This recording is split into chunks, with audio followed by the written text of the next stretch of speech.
Bonsoir les amis, c'est Kai, j'interviens sur le dernier épisode de JJK Kaisen, donc qui doit être l'épisode 21. On va commencer toujours par dire la même chose, hein, à force ça devient classique. On est toujours sur du très bon. On est sur de l'épisode de bonne valeur, qui est très bien fait, qui est très bien rendu. Et on ne veut pas se mentir, on l'attendait, ce moment-là, on l'attendait. Ah là là. Alors parlons à présent de cet épisode. Donc, sur ce dernier épisode, donc nous voyons, commençons par voir Mahito qui effectivement utilise comme à son habitude de l'environnement et transforme tout autour de lui, humain comme le reste, afin d'éliminer Todo et Yuji. Ils seront également, comme il l'a dit, ils se rendent compte qu'il faut qu'ils se débarrassent de Todo en priorité. Donc c'est vrai que du coup, il se lance pour essayer de s'en débarrasser. Nous voyons donc un Mahito qui, à un moment donné, va nous sortir sa petite extension de territoire qu'il a vu une seule fois faire chez Gojo, qui va développer juste pendant 2 secondes. Donc c'est 0,02 secondes, donc c'est exceptionnel, parce qu'il sait que s'il ne fait pas ça, Sukuna risque d'intervenir et d'empêcher Mahito de tuer Yuji.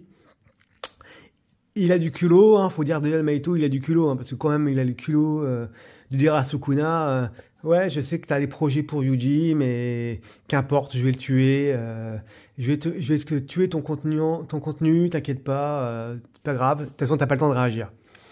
Vous imaginez bien que pour avoir le culot de provoquer Sukuna, ça montre la confiance du personnage. Donc du coup, suite à cette extension de territoire, nous allons tout simplement voir des combats qui sont toujours extraordinaires. On va voir un Todo en difficulté qui pense s'attaquer à des humains déformés, mais qui va se trouver avec des humains type S qui vont le déchaîner, qui vont lui éclater le bras. Donc on va se dire qu'à ce moment-là, Todo c'est fini. À ce moment-là, il perd son bras, donc il perd son pouvoir. Donc on se dit bon, il va encore inutile. Pauvre Yuji, qu'est-ce qu'il va encore supporter? Il va encore voir Todo se faire éliminer devant lui. Donc c'est un moment qui est hyper dramatique. On est en train de se dire putain, qu'est-ce qu'il a inventé pour Todo? Et là, on nous sort quoi? On nous sort un Todo qui dans sa tête fait une démonstration avec son idole. Il y a son petit médaillon qui s'ouvre avec une photo de l'idole, une photo de Yuji, donc il est fan des deux. Il voit sa petite idole dans ses rêves et il se fait une super scène à la All Might où je te fais une démonstration de danse, genre je te défonce avec son idole à côté. Bon, c'est marrant, c'est fun, c'est décalé. À un moment, on se disait, c'est sombre, c'est dur, c'est froid, encore une victime, Yuji va souffrir. Je trouve que ce décalage, même si on peut aimer ou pas, est juste excellent, parce que c'est juste excellent. Ça permet de partir un petit peu, ça veut pas dire que ça baisse l'impact dramatique du moment, mais c'est fun, quoi. Faut admettre les choses, c'est rigolo. Donc, et du coup, on voit Todo qui arrive à se défendre, qui du coup tape sur la main de son petit Mahito pour réussir à se téléporter et pour mettre Yuji à la place. Et on a un Yuji qui se déchaîne, on a un Mahito qui trouve sa dernière formule, qui trouve sa transformation finale. On a un Yuji, même pas dire vénère, mais au prime, qui le défonce. C'est beau, c'est une très belle action une fois de plus. Encore une très belle fluidité de scène. Encore, là, il n'y a pas grand chose à dire, ça donne encore des étoiles dans les yeux. En plus, il faut bien admettre que le Mahito, on l'attendait de le voir se faire humilier. On n'avait qu'une seule envie qu'il se fasse défoncer sans pitié. C'est beau de voir le petit Yuji arriver à ce niveau-là de contrôle et effectivement le défoncer alors qu'il arrive à son niveau et sortir un petit rayon noir qui était même pas prévisible parce que c'est super compliqué à maîtriser. Donc Yuji, moi ça reste un protagoniste effectivement qui plaît ou qui plaît pas, qui est intéressant ou pas pour certains. Il est un peu plus discret que les autres et c'est vrai que par rapport aux GOAT que sont Yuta ou Gojo ou même Toji, il a pas le même charisme, il n'a pas la même présence. Mais là il faut bien admettre qu'il s'en sort très bien. Qu'on est à fond derrière lui, parce que c'est tellement beau de voir Mahito terrifié, terrorisé, quand il se fait laminer par Yuji. En plus, Yuji, quand il rajoute une couche en disant toute façon, si tu te réincarnes, je te tuerai. Si tu viens dans un autre monde, je te tuerai. Où que t'arrives, ma seule mission sera de toute façon de te mener à ta perte et de t'éliminer. Donc déjà, quand t'as un mec qui te dit ça, donc c'est extraordinaire. Là-dessus, on a un petit peu le côté Yuji qui devient limite monstrueux. Quand t'as un Mahito qui se transforme en petite victime frêle. Donc on a une aversion totale qui est vraiment excessivement bien faite. Hein, donc là, le Mahito se transforme en humain fragile. On a le parallélisme avec l'allégorie du lapin qui est chassé par le loup avec la patte cassée. Où là, limite, on était à deux doigts de se demander si Mahito n'avait pas imploré Yuji de l'épargner. On le voit se battre avec 3 cailloux, comme s'il était agressé par bien plus fort que lui, ce qui est effectivement le cas à l'instant T dans cet animé. Et du coup, on a un Yuji totalement froid, mais vraiment totalement froid, qui s'en fiche royalement, qui là on voit qu'il a un changement de mentalité de complet. Le petit échange de l'épisode précédent, c'était Mahito qui disait oui, c'est pas un conte de fées, c'est la réalité, nous sommes en guerre, je tue des humains pour le plaisir, tu tues des flots pour le plaisir, pour défendre les humains, bah du coup c'est tout, il n'y a rien de plus à dire. Et là on a un Yuji qui a réellement, on a l'impression à ce moment-là que Yuji se dit en gros oui j'ai compris ton message, j'ai compris de quoi tu me parlais, bah effectivement, bah je vais être un outil.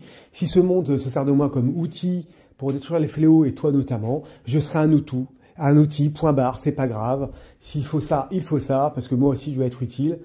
Et on a un Yuji froid, le gars, il te regarde, Mahito, il est même pas énervé, il est limite méprisant. Donc on a vraiment un changement total de mentalité.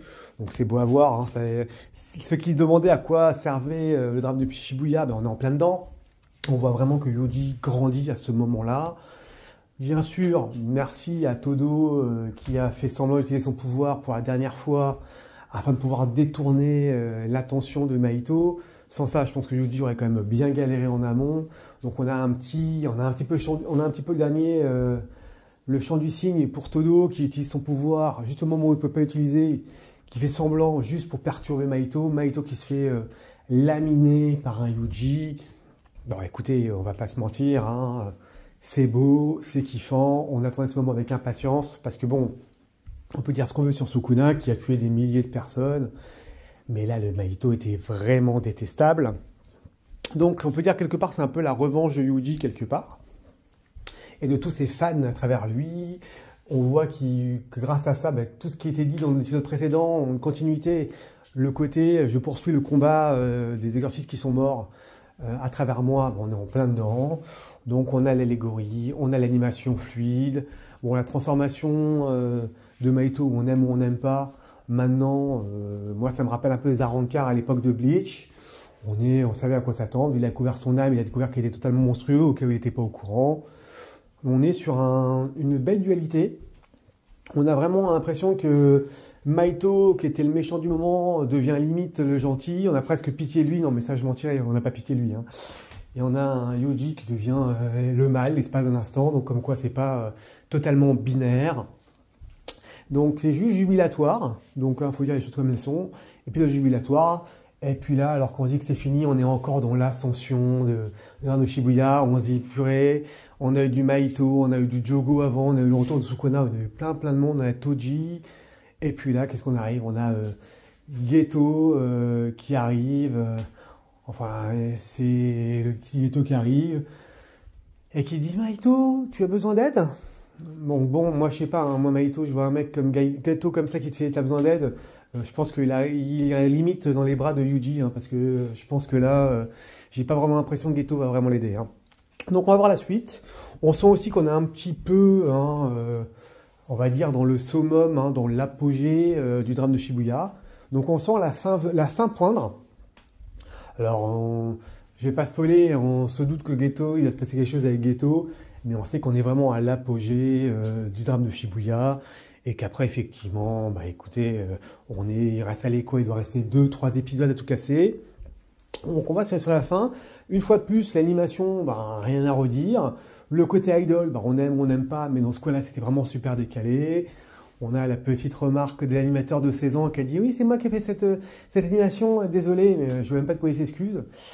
Donc on est encore une fois de plus sur du très très bon. Donc en gros, je vais vous la faire simple, mais Jujutsu Kaisen, clairement, on est sur du très haut level. Je vais vous dire presque que c'est la vie, mais c'est vrai que là on est vraiment sur du très bon. Donc n'hésitez